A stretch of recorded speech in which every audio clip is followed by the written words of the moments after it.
وانشق البحار.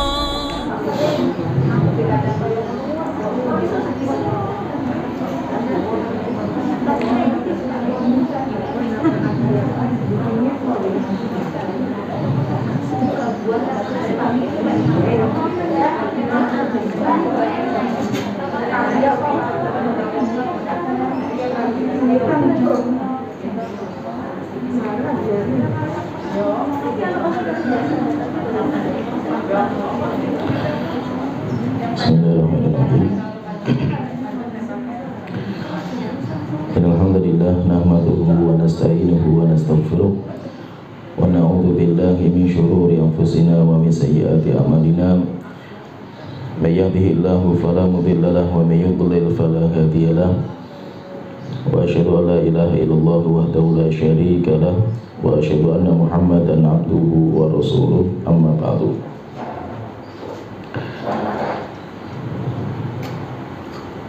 Kita sekarang masuk di pembahasan rukun iman yang selanjutnya. Kita telah menjelaskan tentang iman kepada hari akhir,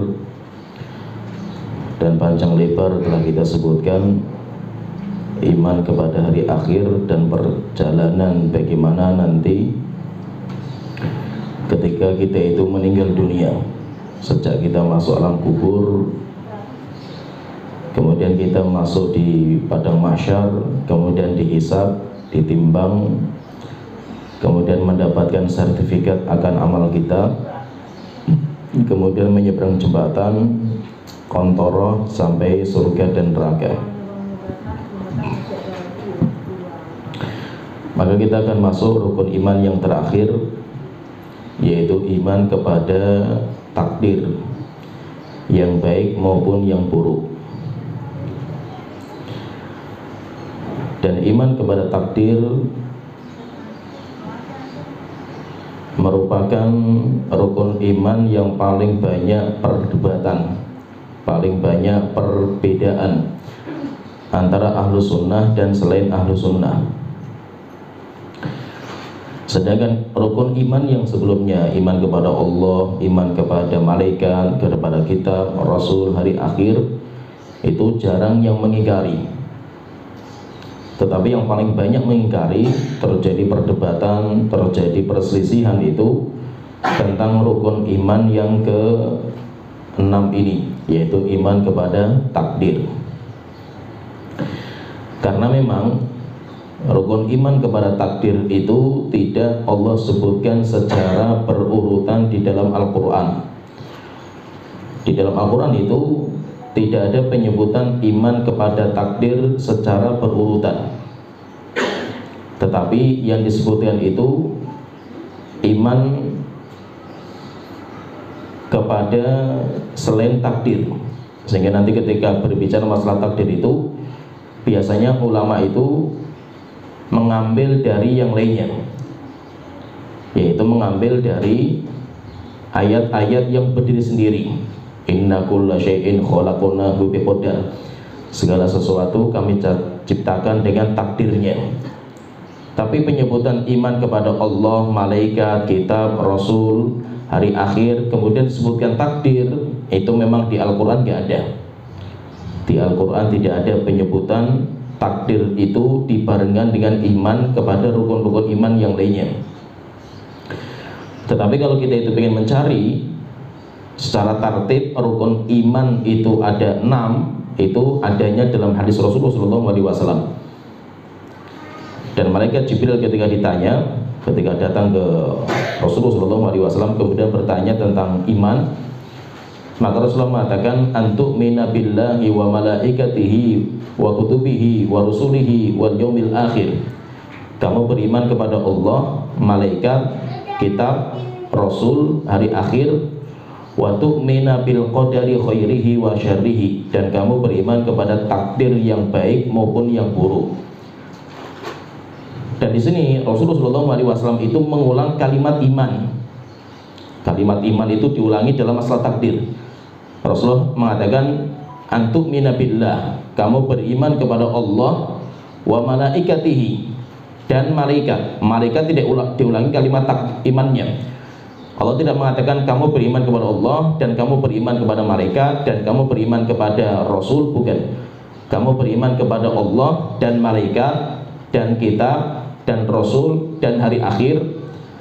Setelah itu ketika bicara masalah takdir, iman diulang lagi, dan kamu beriman juga kepada takdir yang baik maupun yang buruk. Kenapa ketika menyebutkan iman kepada malaikat, kalimat imannya itu, iman kepada takdir, imannya itu disebutkan. Sedangkan ketika menyebutkan malaikat dan yang lainnya, kalimat iman itu tidak disebutkan.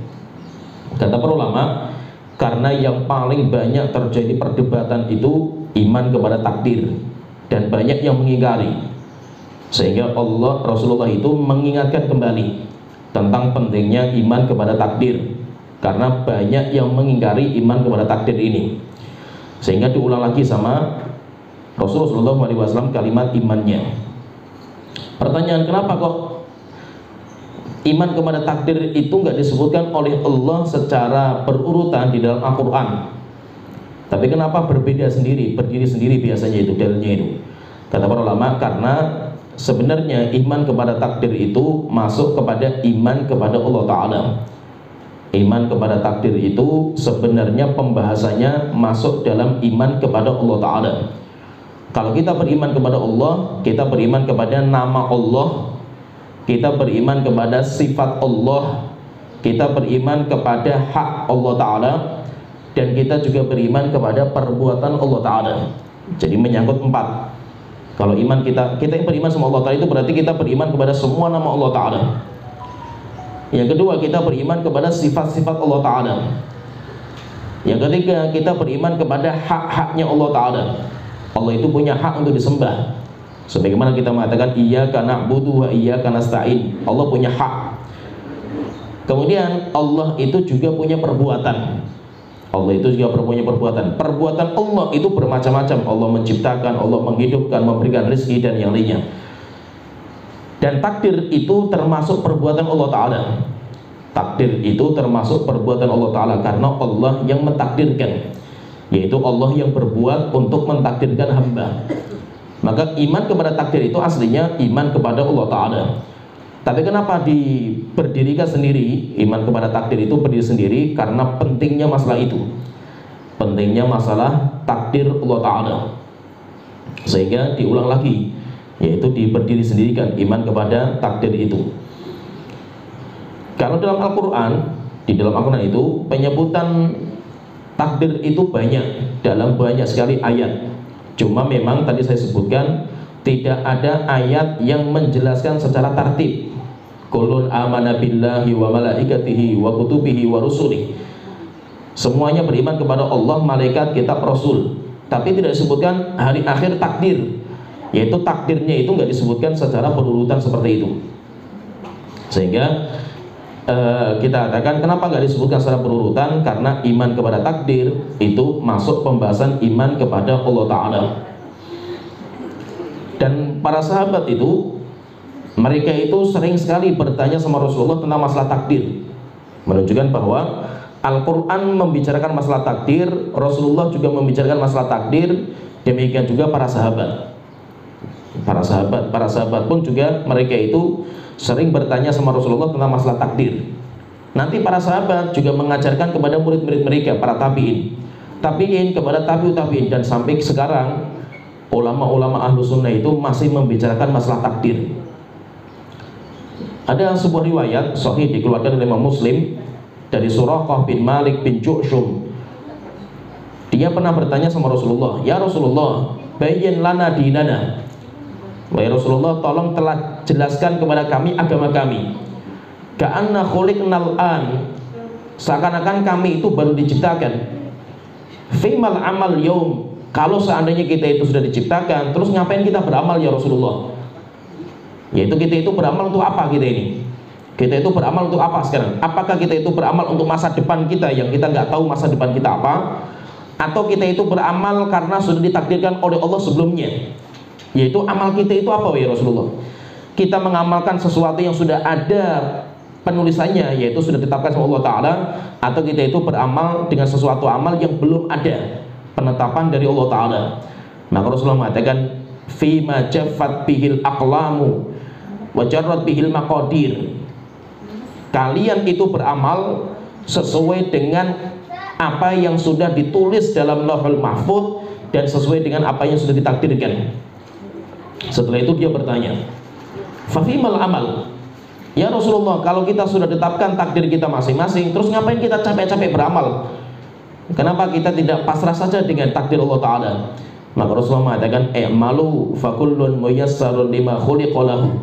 Beramalah kalian sekuat tenaga, karena setiap kalian itu akan didekatkan kepada takdirnya masing-masing. Menunjukkan apa? Menunjukkan para sahabat itu mereka sudah bertanya sama Rasulullah masalah takdir. Yaitu kita beramal itu tujuannya apa kita ini? Apakah kita beramal untuk masa depan kita yang kita belum jelas juga, atau kita itu beramal terhadap sesuatu yang sudah Allah putuskan? Rasulullah mengatakan sudah, semua yang kita amalkan itu sudah ditakdirkan sama Allah Ta'ala. Setelah itu tanya lagi, terus bagaimana? Terus ngapain kita beramal? Maka Rasulullah mengatakan amal sebanyak-banyaknya, sebaik-baiknya, sekuat tenaga. Kenapa? Karena kita itu akan didekatkan kepada takdir kita masing-masing. Dan Rasulullah SAW menjelaskan bahwa Allah itu mentakdirkan itu sudah 50.000 tahun sebelum Allah menciptakan langit dan bumi. Innallaha kataba maqadirul khalaiq. Rasulullah mengatakan Allah itu sudah mencatat takdir semua makhluknya qabla ayyakhluqas samawati wal ard bi khamsina alfasanah, sebelum menciptakan langit dan bumi 50.000 tahun sebelumnya. Itu takdir kita sudah ada. Demikian juga para sahabat, mereka pun mengajarkan kepada para tabi'in seperti itu. Akhirnya apa? Masalah takdir itu dibicarakan, sehingga majlis membicarakan untuk takdir itu ada. Para sahabat mereka biasa diskusi. Kemudian para tabi'in biasa mereka itu bertanya kepada para sahabat tentang masalah takdir itu. Menunjukkan bahwa berbicara tentang takdir itu masalah agama kita. Membicarakan masalah takdir itu sesuatu yang penting, karena itu menyangkut masalah keyakinan kita. Namun Rasulullah SAW itu memberikan batasan. Bicara takdir itu ada batasan. Batasannya apa? Jangan terlalu mendalam belajar takdir itu. Kalau sudah semakin mendalam itu bahaya. Belajar takdir itu semakin mendalam bahaya. Oleh itu Rasulullah SAW beliau mengatakan, idza dzukira ashabi fa'amsiku. Kalau disebutkan tentang sahabatku, diamlah kalian. Yaitu apa? Jangan mencela mereka. Wa idza dzukira nujumu fa'amsiku. Kalau disebutkan masalah ilmu perbintangan, ramalan bintang, diamlah kalian. Yaitu jangan ikut campur membicarakan masalah ramalan-ramalan bintang seperti itu. Wa idza dzukiral qadaru fa'amsiku. Dan kalau takdir itu disebut, diamlah kalian. Yaitu apa? Jangan bertanya terlalu mendalam, karena bahaya. Syaitan itu nanti akan masuk itu dalam pertanyaan-pertanyaan yang terlalu mendalam. Dalam sebuah riwayat juga Rasulullah SAW itu pernah, beliau itu di rumah beliau, setelah sholat beliau itu ke rumah. Di rumah itu beliau mendengar para sahabat itu diskusi masalah takdir. Ada pendapat A, ada pendapat B, saling diskusi, debat di antara mereka, tabrakan ayat ditabrakan dengan ayat yang lainnya. Maka Rasulullah SAW itu keluar dari rumah dalam kondisi marah, muka merahnya, wajahnya itu merah sekali. Sampai Rasulullah itu kayak buah delima warna mukanya itu. Setelah itu Rasulullah mengatakan, afa bihadza umirtum. Apakah untuk seperti ini kalian itu diperintahkan? Am bihadza ursiltu ilaikum. Apakah seperti ini saya diutus kepada kalian? Innama ahlaka man kana qablakum. Sesungguhnya umat-umat sebelum kalian itu mereka itu binasa. Sebelum kalian itu mereka itu binasa hina tanaza'u fi hadzal amr. Ketika mereka itu debat dalam masalah perkara seperti ini, yaitu apa? Masalah takdir. Bicara takdir sampai mendalam-dalam. Azimtu alaikum alla tunazi'u fihi. Saya bersemangat kepada kalian untuk kalian itu jangan bicara masalah seperti lagi, yaitu jangan bicara masalah takdir lagi. Intinya bahwa membicarakan masalah takdir itu pembahasan termasuk agama kita, kan itu termasuk rukun iman kita, iman kepada takdir. Namun kita harus hati-hati. Kenapa hati-hati? Karena syaitan itu akan masuk dalam pintu itu, sehingga pintu yang paling banyak dimasuki syaitan untuk menyesatkan manusia itu dalam bab takdir. Nah itu bab takdir itu nggak mudah, berat kita belajar masalah takdir. Kenapa? Karena mengerikan gitu. Syaitan itu kalau sudah masuk mengerikan. Maka itu nanti perdebatan antara Ahlus Sunnah dan selain Ahlus Sunnah itu kuat sekali. Kenapa? Karena memang syaitan itu kuat dalam bab takdir. Berbeda kalau kita itu bicara masalah tentang iman kepada Allah, malaikat, kitab, rasul, hari kiamat, itu syubhatnya nggak terlalu kuat. Syubhatnya nggak terlalu kuat. Tapi kalau masalah takdir, syubhat akal, syaitan akan masuk dalam analogi kita. Sampai akhirnya nanti banyak orang yang mengingkari takdir. Ada juga orang yang tidak terima dengan takdir Allah Ta'ala. Kenapa? Karena syaitan itu kuat sekali. Maka itu intinya kita bicarakan di sini masalah takdir itu, kita bicarakan secara global saja. Kita tidak bisa bicara masalah detail kecuali bagi penuntut ilmu. Kecuali bagi para penuntut ilmu yang sudah belajar banyak kitab akidah, maka itu nanti akan kita pelajari secara detail. Karena masalah takdir itu isinya perdebatan nanti itu. Tetapi kalau disampaikan bagi orang awam, bagi orang-orang yang bahasa Arabnya belum kuat, bagi orang-orang yang pondasi akidahnya belum kuat, maka itu nanti malah berbahaya. Intinya kita yakini masalah takdir itu bahwasanya Allah sudah mentakdirkan segala sesuatu yang ada di alam semesta. Segala sesuatu itu sudah Allah takdirkan. Namun kita itu masih diperintahkan untuk beramal. Kita ditakdirkan sama Allah Ta'ala. Sholat kita ditakdirkan. Kalau kita itu hari ini, tadi pagi kita biasa sholat subuh, itu karena Allah mentakdirkan kita. Namun kita nggak boleh berpasrah sama takdir, karena takdir itu nggak ketahuan. Misalkan besok kita mau apa? Ketika kita itu besok nggak tahu, maka berusaha sekuat tenaga, malu kerjakan sekuat tenaga dari kebaikan. Kita nggak tahu takdir kita itu. Maka tidak boleh orang itu berpangku sama takdir. Besok mau apa? Ya sudah, sesuai dengan takdir Allah saja itu. Jangan, karena belum terjadi. Kapan kita itu tahu takdir kita? Kalau sudah terjadi. Tadi pagi misalkan kita bisa sholat subuh, alhamdulillah, berarti Allah takdirkan saya itu bisa sholat subuh. Takdir saya seperti itu. Tapi sesuatu yang belum terjadi, seseorang itu harus berjuang dan berusaha sekuat tenaga. Jangan sampai dia itu berpasrah dengan takdir sampai akhirnya meninggalkan amal. Oleh itu Rasul ketika ditanya sama sahabat tadi, ya Rasulullah, kita beramal itu untuk apa gitu?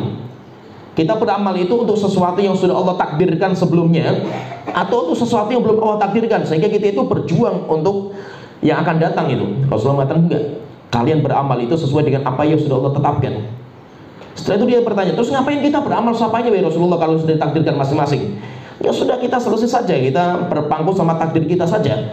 Rasulullah mengatakan jangan, malu, berjuanglah kalian untuk mengamalkan. Fakullun muyassarun lima khuliqalahu, karena setiap orang itu akan didekatkan bersama dengan takdir masing-masing. Sekarang misalkan ini, besok kita takdir besok itu apa? Kita nggak tahu takdir kita apa. Terus bagaimana kita mengetahui itu? Ketika kita itu sudah berusaha, kita sudah berikhtiar, kita sudah berjuang, kita itu berjuang untuk mengamalkan, terjadi amal itu, berarti baru kita tahu, oh berarti memang takdir kita itu hari ini itu seperti ini. Namun kalau kita itu belum tahu takdir kita, maka kita itu berjuang. Nanti itu ada surga dan neraka, kita nggak tahu kita itu masuk surga atau neraka, kan kita nggak tahu kan itu. Ketika kita itu nggak tahu kita itu di surga atau di neraka, maka seorang muslim itu berusaha untuk masuk surga sekuat tenaga.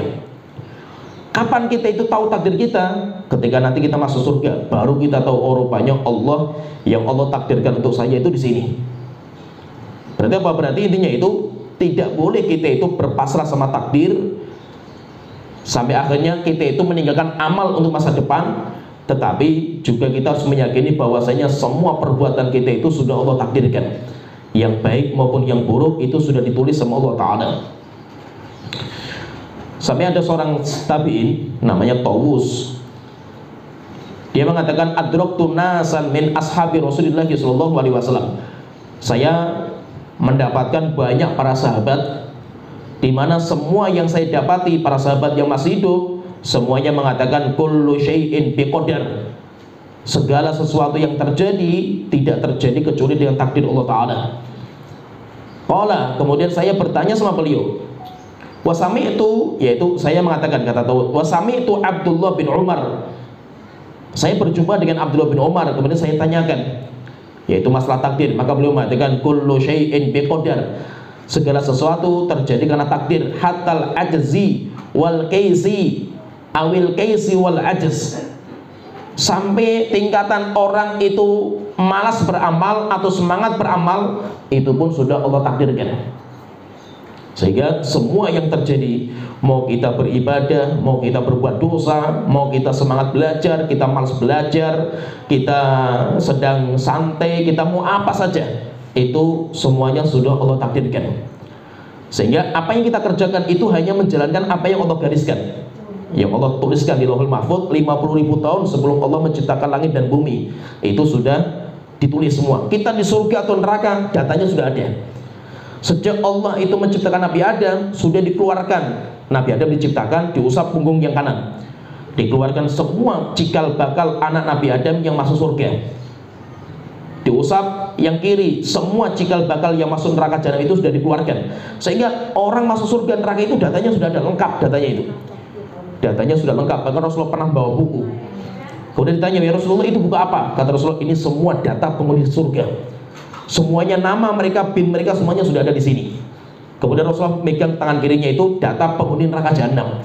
Sehingga bahwa semua kita itu datanya sudah ada. Kita sekarang itu mau ngamalkan apa, itu di Lauhul Mahfuz sudah ada semua, lengkap. Dan penulisan Lauhul Mahfuz itu lengkap sekali. Oleh itu Ahlus Sunnah wal Jamaah itu meyakini seperti ini, yaitu meyakini bahwa segala sesuatu itu terjadi karena takdir Allah Ta'ala dan tidak mungkin meleset. Namun ikhtiar, pintu usaha itu masih terbuka. Kenapa? Karena takdir Allah belum terjadi. Setiap takdir yang belum terjadi, maka kita itu diperintahkan untuk berusaha. Nanti kalau kita berusaha, alhamdulillah berhasil, maka kita yakini itu takdir Allah Ta'ala. Kalau seandainya kita sudah berusaha, rupanya gagal, kita katakan itu juga takdir Allah Ta'ala.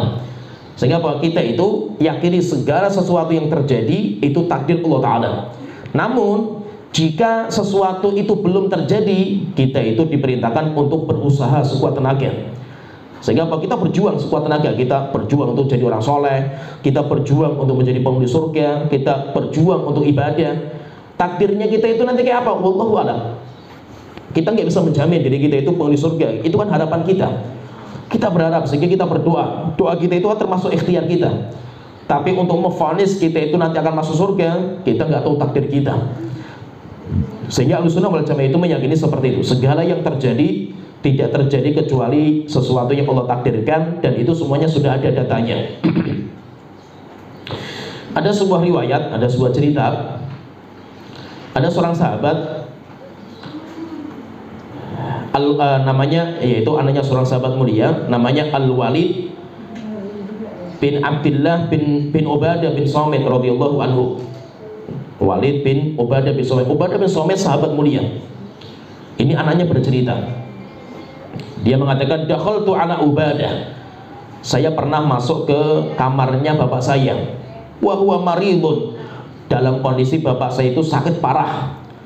Atakhayalu fihil maut. Sampai saya itu sudah melihat tanda-tanda kematian di dalam bapak saya.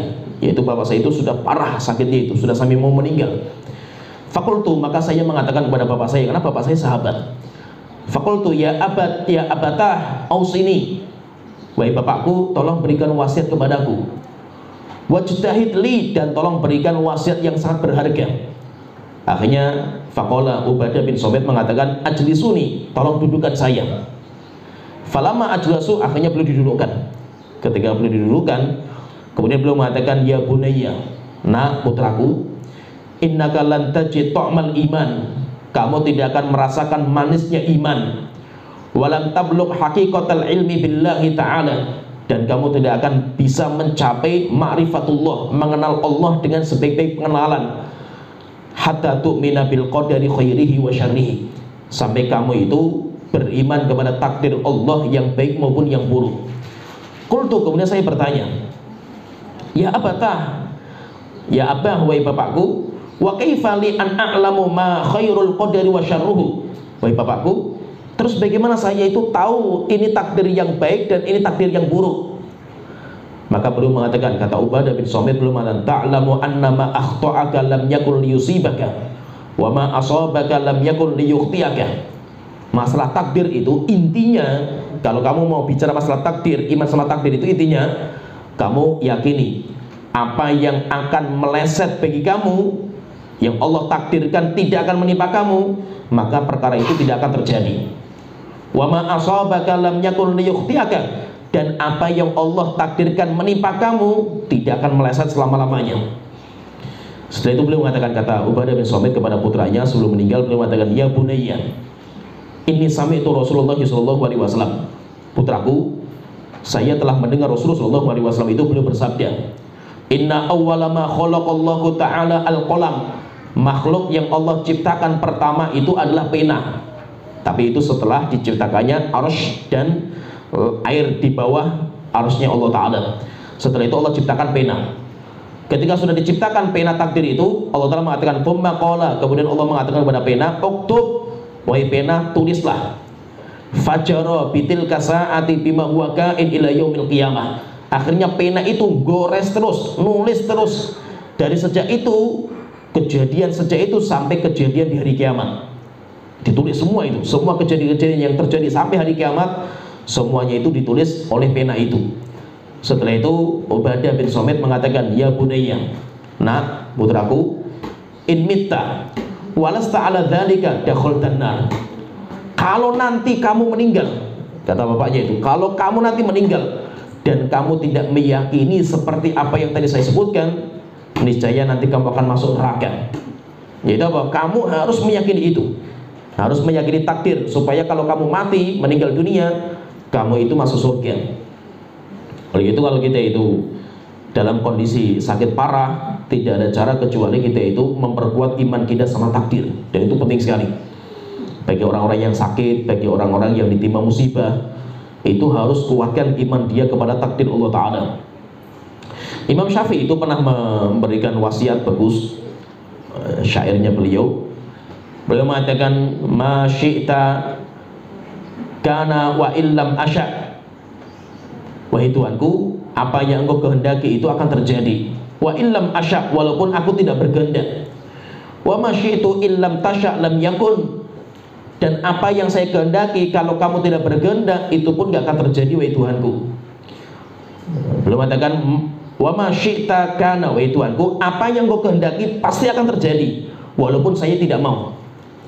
Wa ma syi'tu illam tasya' lam yakun, dan apa yang saya inginkan ya akan terjadi kalau engkau tidak berkehendak, wahai Tuhanku. Khalaqtal ibada ala ma 'alimta wa fil ilmi yajril fata wal musin. Wahai Tuhanku, engkau telah menciptakan hamba-hamba engkau sesuai dengan apa yang engkau ketahui. Wa fil ilmi yajril fata wal musin, dan perjalanan hidup anak muda dan orang tua semuanya sudah ada di ilmunya Allah Ta'ala. Ala dha mananta wa ala hadha khadalta wa hadha a'anta wa hadha lam tu'in. Kepada ini engkau berikan karunia, kepada ini engkau cabut karunianya. Wa hadha a'anta wa hadha lam tu'in. Kepada ini engkau bantu dia untuk ibadah, dan kepada ini kamu tidak membantu dia, wahai Tuhanku. Faminhum syaqiyyun wa minhum sa'idun wa minhum qabihun wa minhum hasan. Ada di antara manusia yang kau ciptakan itu ada yang sengsara, ada juga yang bahagia, ada juga di antara mereka yang jelek, ada di antara mereka juga yang baik. Sehingga apa saja yang terjadi di alam semesta itu semuanya karena ilmu Allah dan kehendak Allah Ta'ala. Begitu intinya, kalau kita itu beriman kepada takdir Allah Ta'ala, kita itu harus meyakini tentang itu semua. Semua yang terjadi di alam semesta itu semuanya sudah ditulis di Lauhul Mahfuz, dan Allah tahu, Allah mengetahui, dan Allah itu menghendaki. Maka itu nanti dalam iman kepada takdir itu tidak sah iman kita kepada takdir kecuali kita harus beriman kepada 4 perkara. Iman kepada takdir itu nggak sah sampai kita beriman kepada 4 perkara. Dan itu yang dinamakan dengan takdir sendiri. Iman sama takdir itu apa? Kita beriman tentang 4 perkara. Yang pertama, al-ilmu. Beriman tentang ilmunya Allah Ta'ala. Kita beriman tentang ilmunya Allah. Kemudian yang kedua al-kitabah. Beriman tentang penulisan Allah. Kemudian yang ketiga al-masyiah. Beriman tentang kehendak Allah. Kemudian yang keempat al-khalqu. Beriman tentang penciptaan Allah Ta'ala. Nah, berarti kita meyakini 4 ini. Orang yang beriman sama takdir harus meyakini 4. Salah satu di antara 4 ini hilang, maka iman sama takdirnya batal. Berarti dia itu belum beriman sama takdir. Orang yang beriman sama takdir itu dia beriman segala sesuatu yang terjadi itu sudah Allah ketahui, ilmunya Allah Ta'ala. Yang kedua, segala sesuatu yang terjadi itu sudah ditulis di Lauhul Mahfuz, penulisan Allah Ta'ala. Yang ketiga, segala sesuatu yang terjadi itu tidak terjadi kecuali Allah kehendaki, dinamakan dengan kehendak Allah Ta'ala. Yang keempat, segala sesuatu yang terjadi itu semuanya diciptakan sama Allah Ta'ala. Semuanya diciptakan sama Allah Ta'ala, dinamakan dengan penciptaan Allah Ta'ala. Sehingga orang yang beriman sama takdir itu harus beriman kepada 4 perkara ini. Contohnya, saya contohkan misalkan jatuh, misalkan saya qadarullah jatuh dari motor. Saya beriman bahwasanya kejadian ini itu sesuai dengan takdir Allah. Pertanyaan, maksudnya kamu beriman bahwasanya jatuhnya ini itu karena takdir Allah, itu maksudnya apa? Maksudnya itu saya meyakini bahwasanya jatuhnya saya dari motor itu sudah Allah ketahui sejak zaman dulu. Sebelum Allah menciptakan langit dan bumi, Allah sudah tahu bahwasanya hari ini saya akan jatuh. Allah sudah tahu. Yang kedua, Allah sudah menulis kejadian ini, jatuhnya saya itu di Lauhul Mahfuz. Yang ketiga, Allah memang menghendaki saya itu untuk jatuh. Yang keempat, Allah itu menciptakan kejatuhan saya ini. Perbuatan saya ketika jatuh itu sudah Allah tulis, sudah Allah ciptakan. Sehingga apa? Kita meyakini 4 ini. Kita meyakini 4 ini. Contohnya misalkan, apa saja yang terjadilah itu, apa saja. Segala sesuatu yang terjadi, kita harus meyakini 4 ini. Contohnya misalkan kita menikah, saya yakin, saya beriman bahwasanya pernikahan saya dengan istri saya itu takdir Allah Ta'ala. Maksudnya apa? Maksudnya yang pertama, saya meyakini Allah sudah tahu pernikahan saya sebelum Allah menciptakan langit dan bumi. Yang kedua, Allah itu sudah menulis pernikahan saya itu di Lauhul Mahfuz. Yang ketiga, Allah itu memang menghendaki supaya saya itu menikah dengan pasangan saya. Yang keempat, pernikahan saya itu adalah makhluk yang Allah ciptakan. Nah, berarti kita meyakini 4 perkara ini. Kita meyakini 4 perkara. Siapa yang hilang 1 dari 4 ini, maka iman sama takdirnya nggak sah. Pertanyaan, tapi orang itu bagaimana? Kafir nggak dia itu? Maka nanti dibagi sama para ulama jadi 2. Poin yang pertama, jadi iman kepada tadi, konsekuensi iman sama takdir itu ada 4. Itu nanti dibagi jadi 2. Jadi 2 bagian. Yang pertama itu 2, yaitu dibagi 2 bagian. Ilmu sama penulisan Allah Ta'ala, ini bagian yang pertama. Kemudian kehendak dan penciptaan, bagian yang kedua. Kata para ulama, siapa yang mengingkari bagian pertama, maka dia kafir, keluar dari Islam dia. Siapa yang mengingkari bagian yang pertama, yaitu mengingkari ilmu Allah dan penulisan Allah, maka dia kafir, keluar dari Islam dia itu. Kemudian yang kedua, kalau mengingkari poin yang kedua, kehendak Allah dan penciptaan Allah, maka dia itu orang yang menyimpang, ahlul bidah, tapi dia itu masih muslim. Dia masih muslim. Jadi bedakan 2 ini. Oleh itu Imam Syafi'i belum mengatakan nadhirul qadariyah bil ilmi.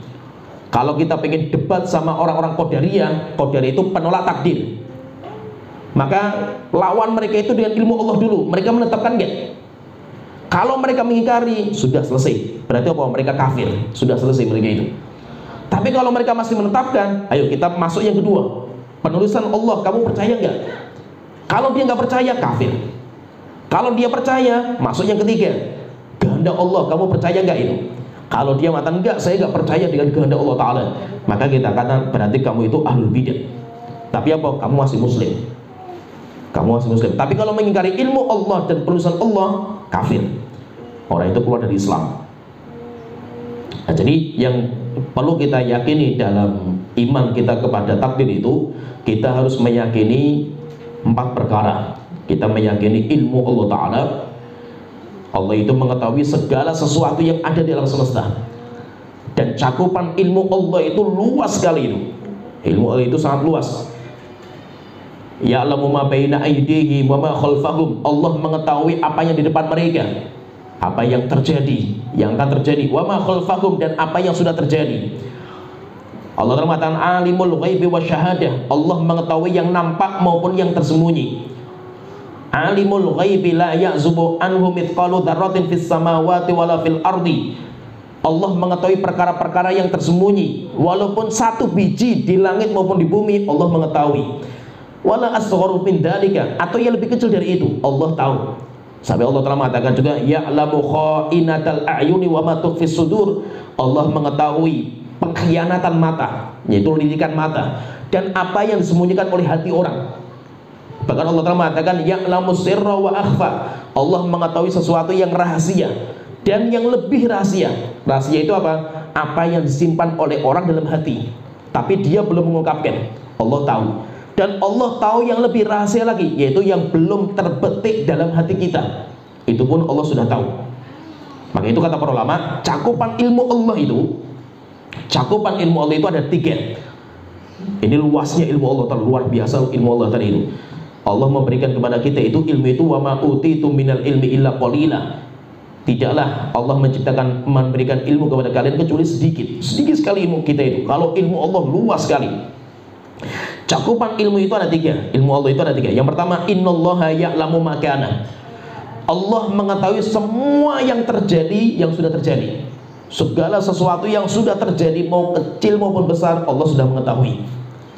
Innallaha ya'lamu ma kana. Allah mengetahui segala sesuatu yang sudah terjadi.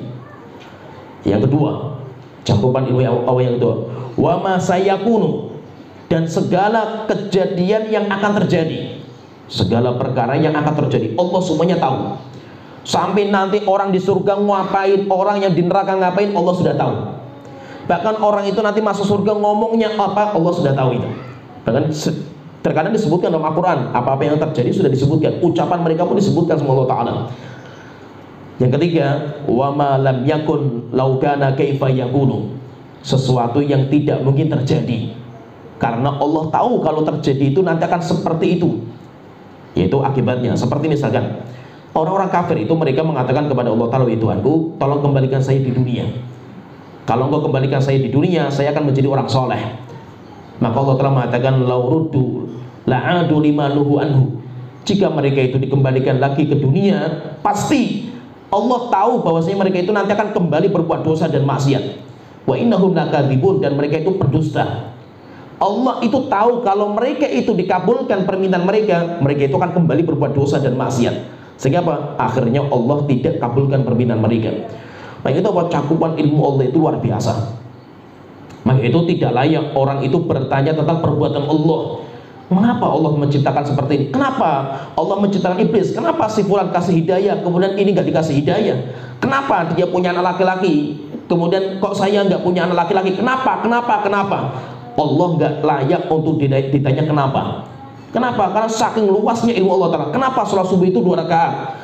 Kenapa seorang wanita itu kalau haid dia nggak sholat, dia itu nggak puasa, tapi ketika suci mengqadha sholat tidak mengqadha puasa, tidak mengqadha sholat? Kenapa? Tidak layak orang itu bertanya kepada Allah kenapa. Kalau itu Allah telah mengatakan la yus'alu amma yaf'al. Tidak layak hamba itu bertanya kepada Allah kenapa Allah berbuat seperti itu. Wahum yus'alun, kita nanti akan ditanya sama Allah Ta'ala. Allah tidak layak untuk ditanya. Kenapa? Karena luas sekali cakupan ilmu Allah. Banyak kita itu nggak tahu alasannya itu. Kenapa ini dihalalkan, ini diharamkan, ini perintahnya seperti ini. Semuanya itu ada hikmahnya. Tapi kita nggak tahu hikmahnya. Kenapa? Lemah sekali ilmu kita. Sampai pernah suatu ketika itu Nabi Khidir ketika ketemu sama Nabi Musa itu, kan Nabi Khidir itu kan mengamalkan amal-amal yang Nabi Musa itu nggak tahu alasannya. Melubangi kapal orang miskin. Nabi Musa protes. Kenapa dilubangi kapal? Karena milikinya orang miskin. Setelah itu ketemu dengan anak kecil, dibunuh anak kecil sama Nabi Khidir. Nabi Musa bingung juga, kok anak kecil dibunuh, kan gak punya dosa ini. Kemudian yang ketiga, Nabi Khidir itu bertamu di sebuah tempat, tidak ada yang menjamu. Setelah itu datang ke rumah yang mau roboh, kemudian diperbaiki rumahnya. Kemudian mengatakan, woi Khidir, kenapa kita tidak minta upah saja supaya kita itu nggak minta-minta sama orang? Akhirnya Nabi Khidir mengatakan, selesai, di sini kita belajar sampai sini. Setelah itu sebutkan alasannya hikmah. Dan hikmah ini Allah yang maha luas hikmahnya itu. Nabi Musa mengatakan, yang pertama, kenapa saya lubangi? Karena di belakang sana itu ada raja yang zalim. mengambil semua kapal-kapal yang masih baik, saya lubangi. Supaya apa? Supaya tidak dirampas sama raja yang zalim.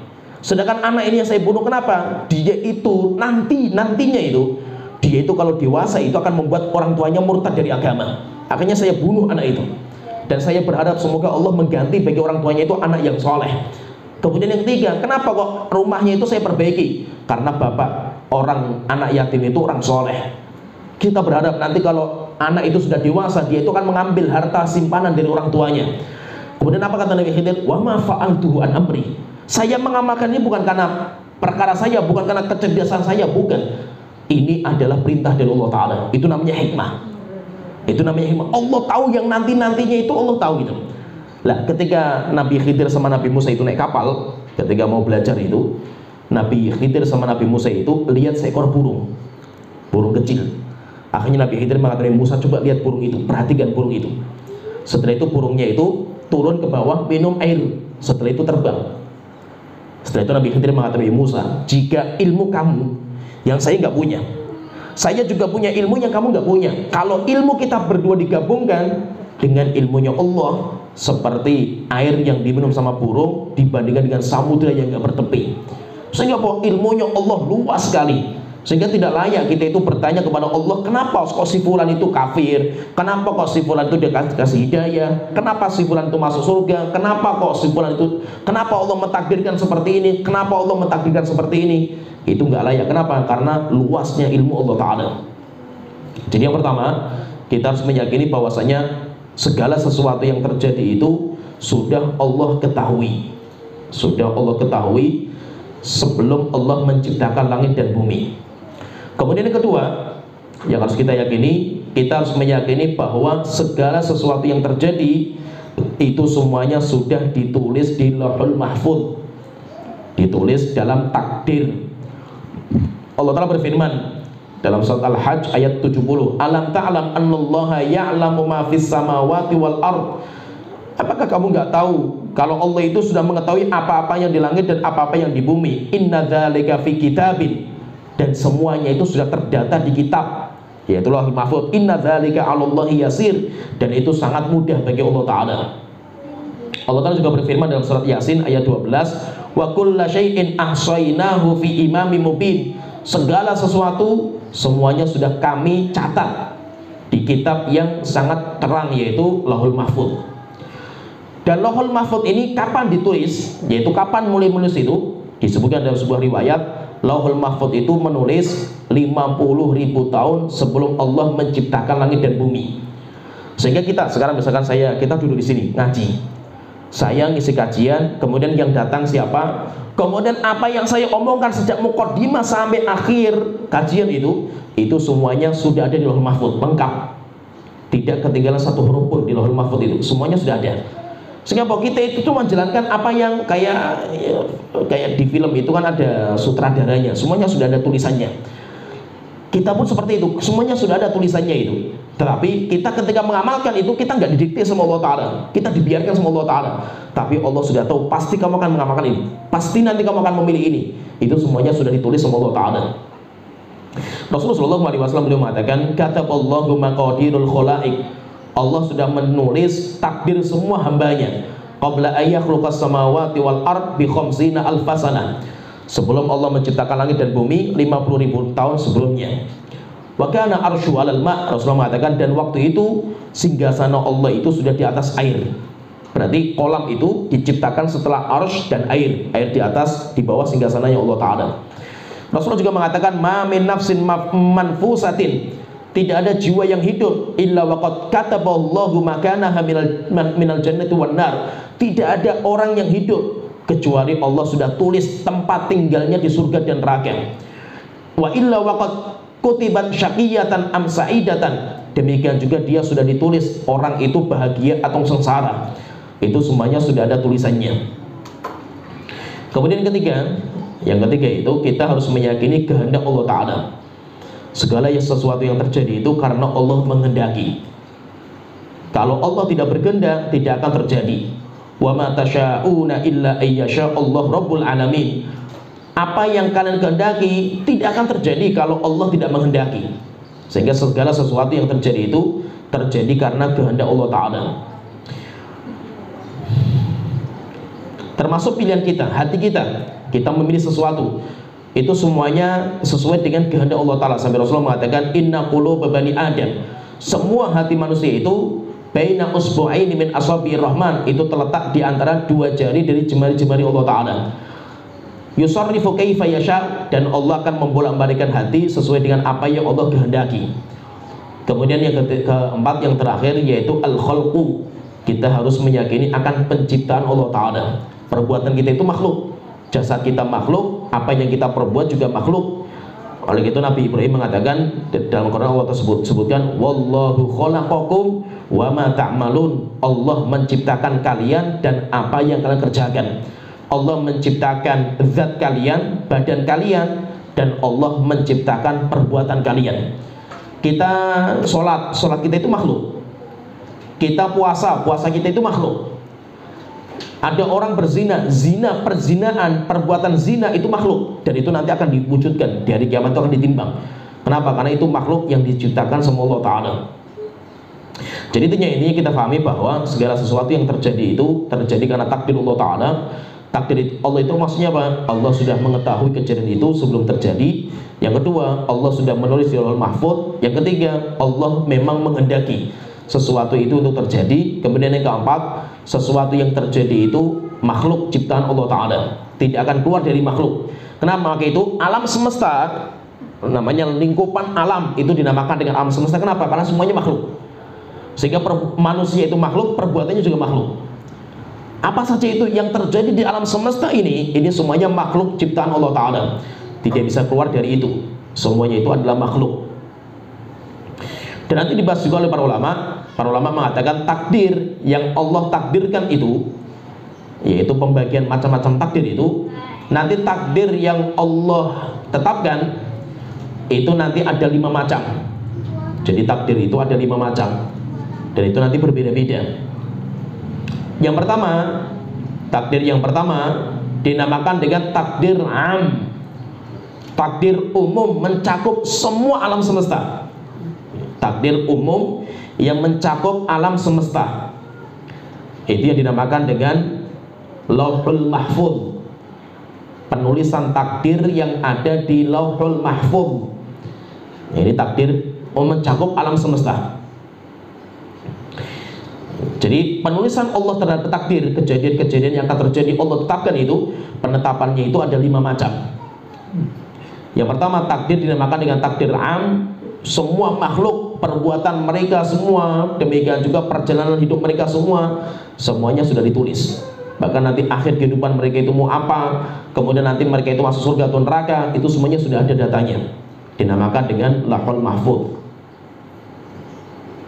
Kemudian yang kedua dinamakan dengan at-takdirul basyari, takdir yang mencakup kehidupan manusia, semua manusia, yaitu kali ini hanya manusia, khusus manusia.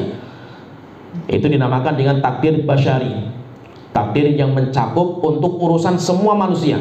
Kalau Mahfuz kan semua, bukan hanya manusia, malaikat, binatang, jin, semuanya terdata.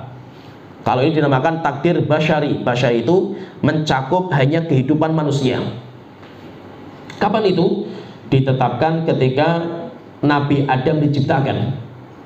Ketika Nabi Adam diciptakan, maka setelah itu dibuat takdirnya. Ada penghuni surga, ada penghuni neraka. Siapa yang saja yang masuk surga, siapa yang masuk neraka, jahanam, semuanya sudah ada. Datanya lengkap. Datanya lengkap itu sejak Nabi Adam diciptakan.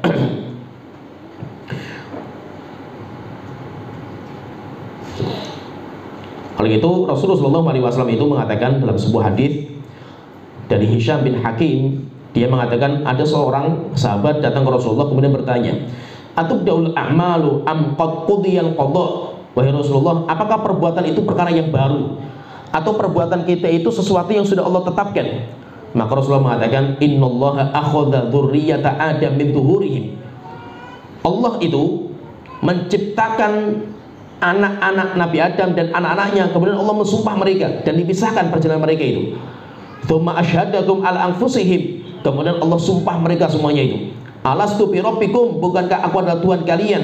Mereka mengatakan, benar wahai Tuanku. Tapi rupanya ketika mereka hidup di dunia mereka berbeda, lupa dengan sumpahnya. Akhirnya kami pisahkan mereka itu jadi dua. Haula'i fin jannati wa haula'i fin nar. Ini yang masuk surga, ini yang masuk neraka. Fa ahlul jannati muyassaruna li amali ahlil jannah. Penghuni surga, Allah bantu dia untuk bisa mengamalkan amal-amal kebaikan yang akan memasukkan ke surga. Wa ahlun nar muyassaruna li amali ahlin nar. Sedangkan penghuni neraka jahanam, Allah akan mudahkan dia untuk mengamalkan amal-amal penghuni neraka. Dan kapan itu dimulai? Sejak Nabi Adam diciptakan. Diusap punggung yang kanan, cikal bakal yang masuk surga. Diusap punggung yang kiri, cikal bakal masuk neraka jahanam. Berarti ini hanya mencakup hukum ini kepada semua manusia saja. Binatang, jin tidak masuk. Dinamakan dengan takdir basyari. Kemudian yang ketiga dinamakan dengan takdir umri. Takdir seumur, yaitu setiap orang per individu orang masing-masing. Takdir yang menyakup per orang namanya takdir umri. Satu umur, satu orang per umurnya, itu.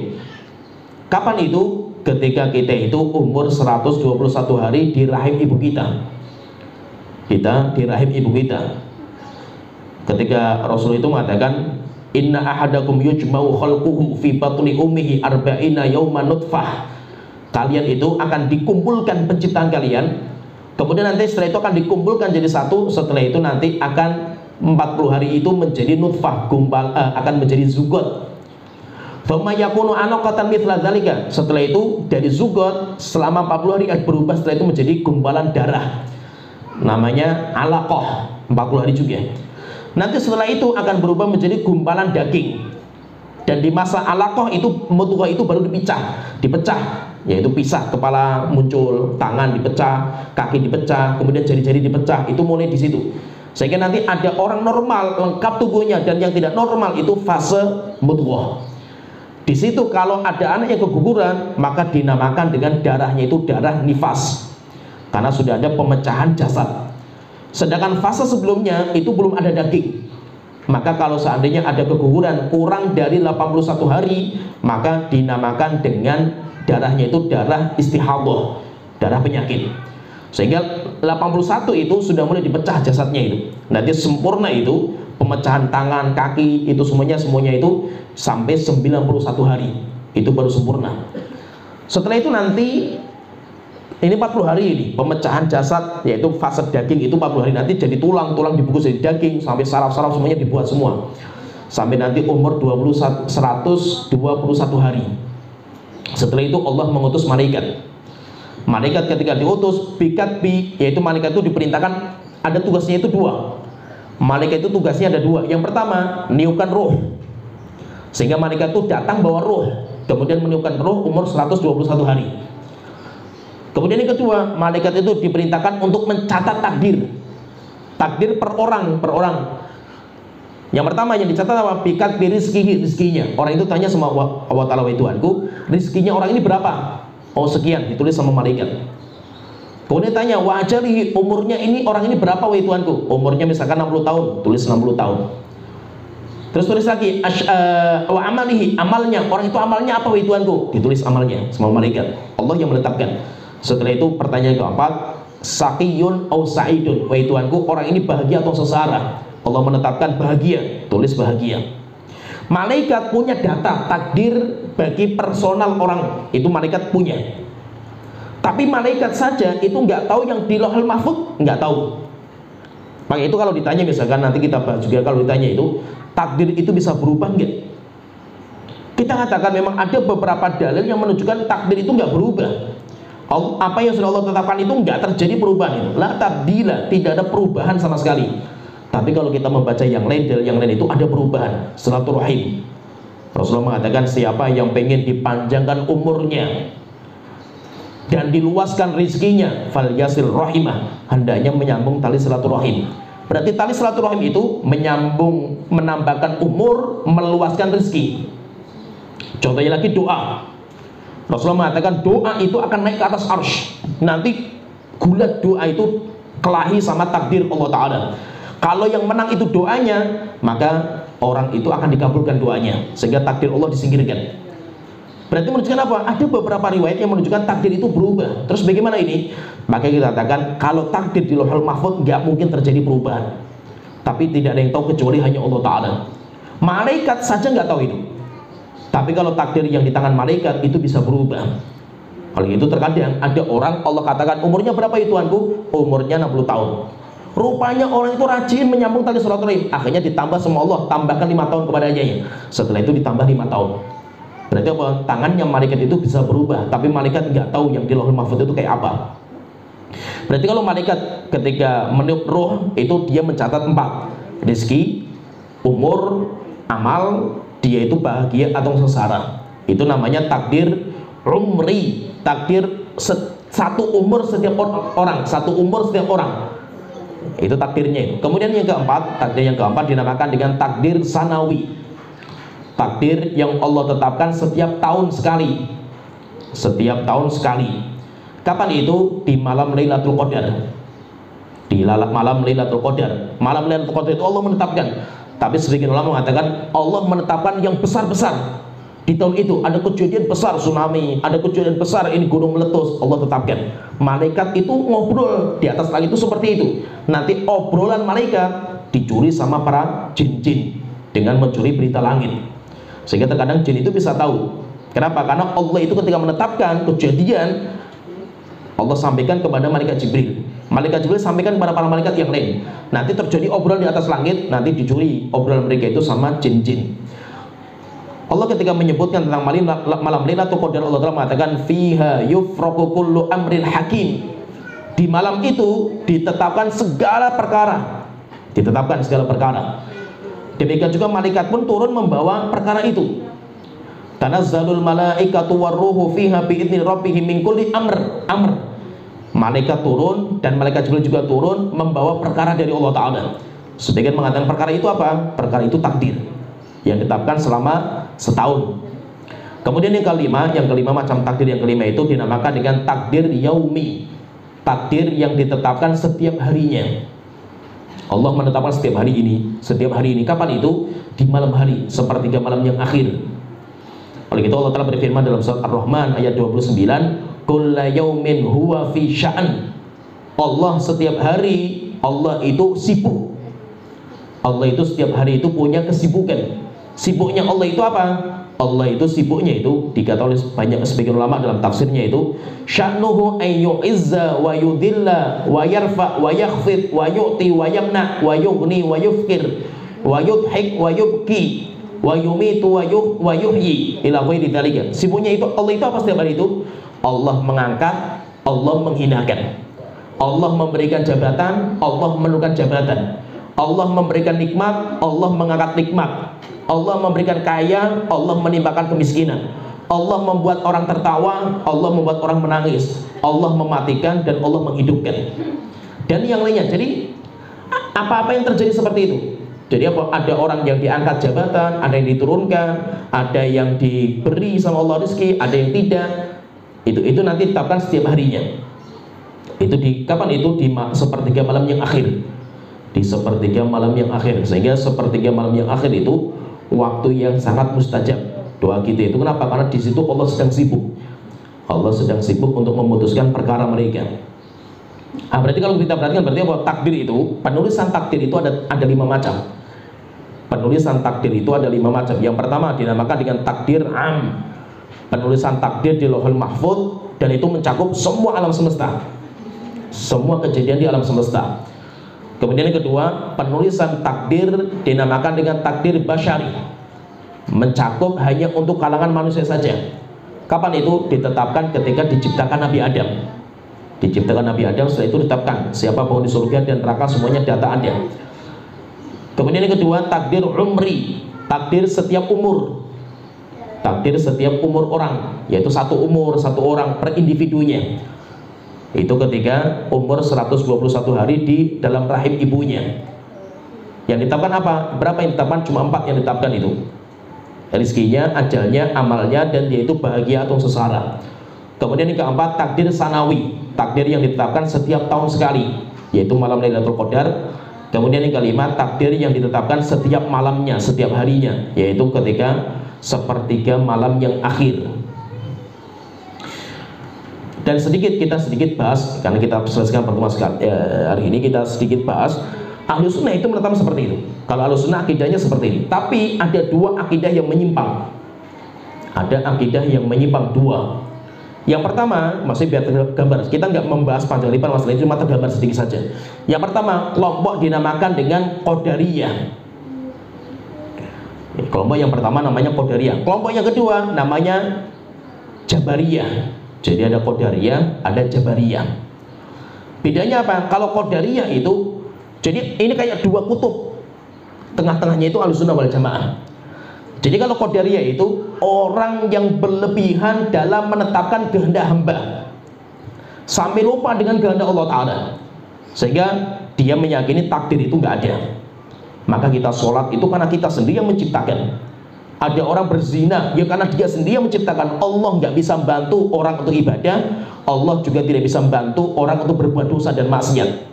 Sehingga orang berbuat dosa itu karena keinginan sendiri, orang beribadah itu karena keinginan sendiri. Sampai akhirnya nanti mereka mengatakan bahwasanya doa itu nggak ada manfaatnya. Kenapa? Kita nggak bisa minta sama Allah Ta'ala karena Allah nggak bisa ngasih. Allah tidak bisa mentakdirkan karena takdir nggak ada. Dan itu juga nanti pahami sedikit. Itu juga terjemahan di Indonesia, di mana ketika menerjemahkan Bismillahirrahmanirrahim, mereka mengatakan dengan menyebut nama Allah. Dengan menyebut, kalimat menyebut ini adalah akidahnya orang-orang Qadariyah. Nah itu apa? Terjemahan di kita itu ada beberapa keyakinan Qadariyah itu masuk. Setelah itu kan dibantah terjemahan dengan menyebut. Akhirnya setelah itu sekarang alhamdulillah di Departemen Agama itu kalimat menyebut itu dihapus.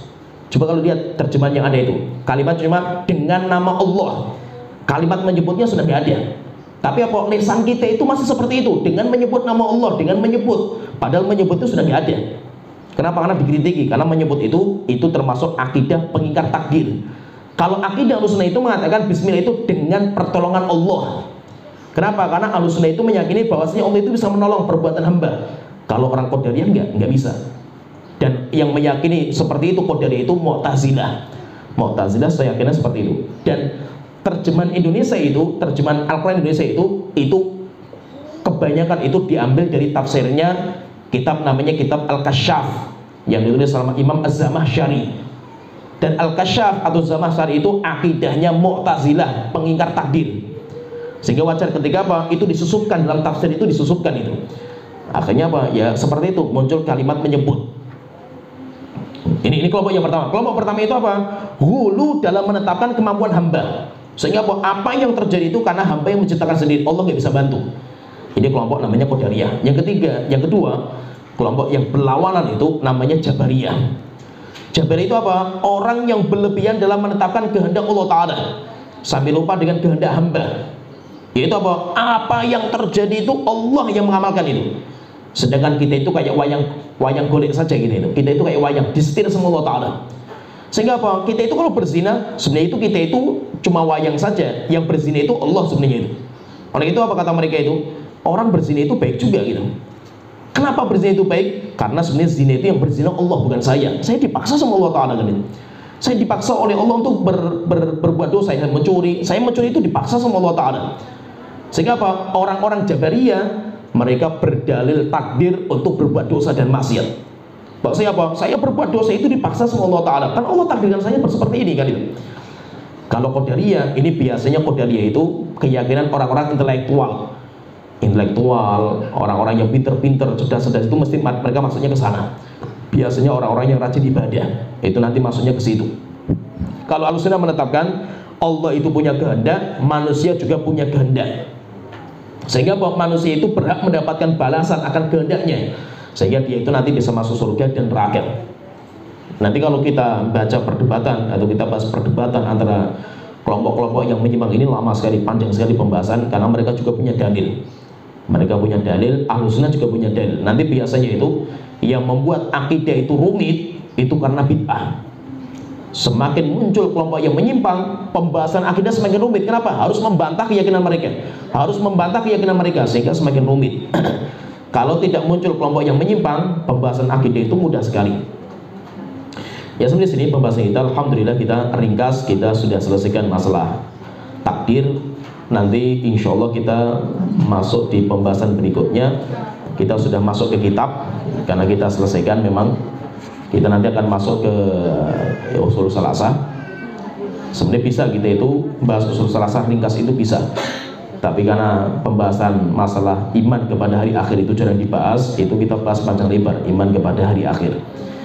Nanti insya Allah kita akan masuk ke kitab berikutnya. Kita masuk ke pondasi landasan agama yang ketiga, yaitu mengenal Nabi Muhammad SAW yang nanti akan ditanyakan di dalam kuburan kita. Ya, soalnya di sini pembahasan kita wa akhiru da'wana alhamdulillahirabbil alamin sallallahu alaihi Muhammad wa ala alihi wa sahbihi ajmain.